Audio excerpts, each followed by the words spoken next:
जदयू के द्वारा लगातार 17 सीटों की मांग किए जाने पर भाकपा माले के विधायक रामबली सिंह यादव के द्वारा आपत्ति जताई जा रही है।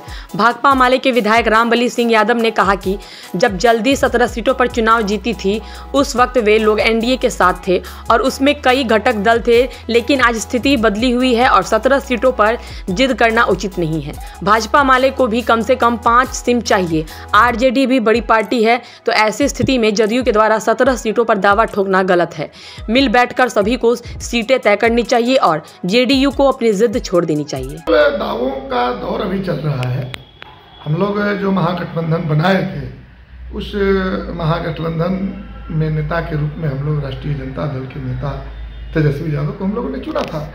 बाद में एनडीए से जदयू इसमें आकर के शामिल हुआ। तो सारे लोगों को अपनी मांग रखने का अधिकार है और लोग अपने अपने दावा और दावों पर व्याख्या लोग कर रहे हैं।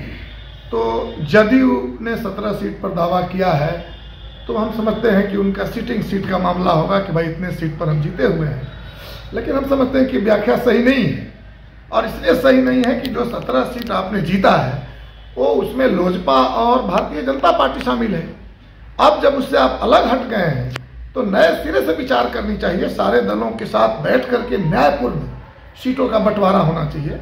जैसे भाकपा माले 9 जिलों से विधायक है और पूरे बिहार के 40 सीट पर जिताने का एक बड़ा फैक्टर के रूप में वो सामने आया है। आपने देखा 2020 के विधानसभा चुनाव में भी तो हम लोगों ने बहुत कम करके 5 सीटों पर अपने दावा प्रस्तुत किया है कि 9 नहीं 40 में 5 सीट भाकपा माले को दे दीजिए और ये भाकपा माले 5 के 5 सीट जीतने की पूरी गारंटी करेगी तमाम सहयोगी दलों के सहयोग से।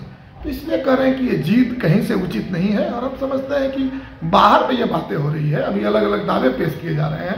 संक्रांत के बाद मुझे लगता है कि एक साथ बैठ करके लोग तय करेंगे और उसमें सारी चीज़ें फाइनल हो जाएगी।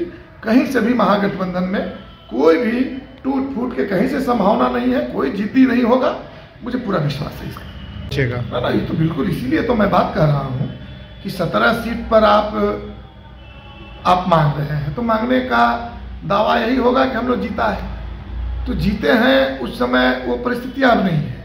राष्ट्रीय जनता दल भी सभी जगह पर उनके जो लोग थे वो सेकेंड रहे हैं, तो उनकी भी वो परिस्थिति नहीं है। क्योंकि उनके बीच से भी जीतनराम मांझी जी, मुकेश सहनी जी, उपेंद्र कुशवाहा जी अलग हो गए हैं और इसलिए बिल्कुल नए सिरे से 2019 को बाईपास करते हुए बिल्कुल नए सिरे से बैठ करके ये सारे मामलों को हल कर लेना चाहिए और जल्दी करना चाहिए। क्योंकि हम कम्युनिस्ट पार्टी जैसे लोग आम जनता से चंदा पर आधारित होकर के हम चुनाव में हिस्सा लेते हैं। तो समय रहते अगर सीट के बंटवारा हो जाएगी तो बेहतर तैयारी होगी और शानदार जीत की गारंटी की जाएगी। इसलिए समय से हो जाए और पुरानी बातों को छोड़ करके नए सिरे से बातें हो।